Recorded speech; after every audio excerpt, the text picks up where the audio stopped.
So that's smoked chicken. Been in the smoker for a while now. Did some mesquite and hickory. And this is from Circle C Farms, a local farm. Everything's free range.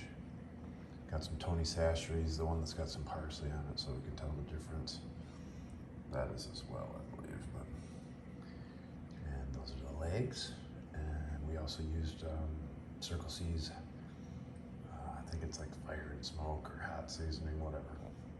Some hot seasoning, made for meatballs and stuff too. But I already had one of the chicken legs. I had to quick get this video in before I eat more of it. It's delicious.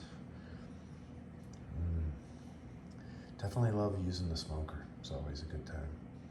Have a great weekend, y'all. God bless.